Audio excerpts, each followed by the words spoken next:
are bad, irrespective. Secondly, groundwater utilization. If you feel these MNCs are misusing the groundwater, don't you think the same amount of water will be needed to justify the demand? Now, person X and person Y who are not getting Coke and Pepsi will start drinking some other soft drink, whatever is available, the indigenous brand. The amount of water needed is still the same.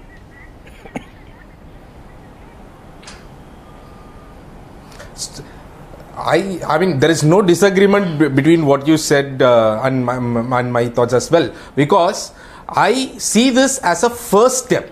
If the trade union is saying that we will ban Coke and Pepsi but not Bovento, I don't agree with it. My point is very clearly that if you look at the water table, let's take the water issue. It has been well documented that all these aerated companies or private water withdrawing the private water companies, what they have been doing is they have been withdrawing huge amounts of water. For making 1 liter, we know the amount of liters of Coke, so 9 liters or 10 liters are required. So now the question is that whether the government has come up with any regulation over the last 10 years with respect to groundwater regulation. They have not come up with any kind of regulation. Number one.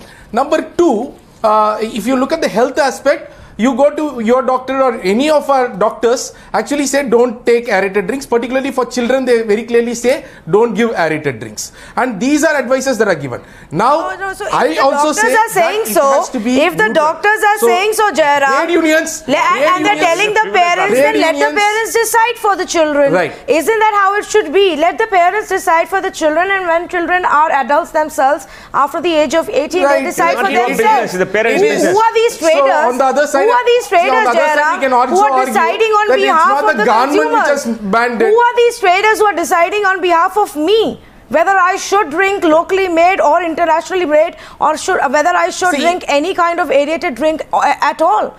I am a well-read, educated consumer of India in 2017. I don't agree they should have a ban. Yeah. I don't say that they should have a ban.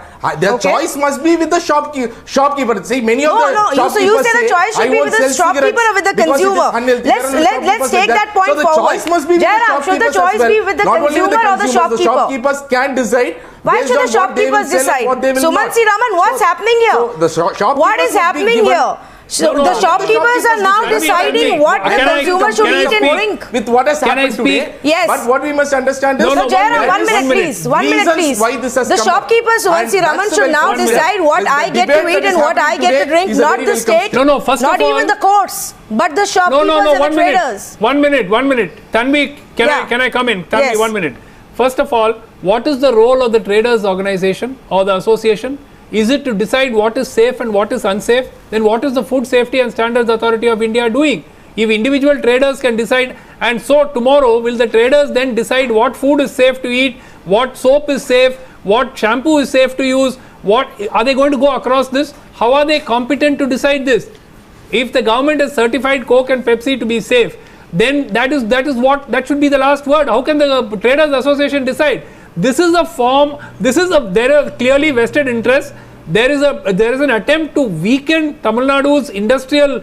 So we have been fighting for the water bodies in the first place. What you have to understand is that the government is completely, with respect to the policies, the government is completely in favor of the corporates and the encroachers. So now what happens is that because of that there is a huge public anger, and that is why I am not in favor of trade unions' announcement that they should ban only Coke or Pepsi. They should definitely follow the same view with respect to Bovento as well. Okay, Sumanth C Raman. Sumanth C Raman, if that is the case, then the question that we are asking here repeatedly is the question that why are you not banning local brands like Bovento, Trio, Solo, Frutang, Torino, Daily, Mapilai. I mean, for some of these brands, you probably even want to sit and wonder where is their approval and regulations coming from? Are they safe? At least for Coke and Pepsi, the consumer who wants to pick it up from the shelves knows that.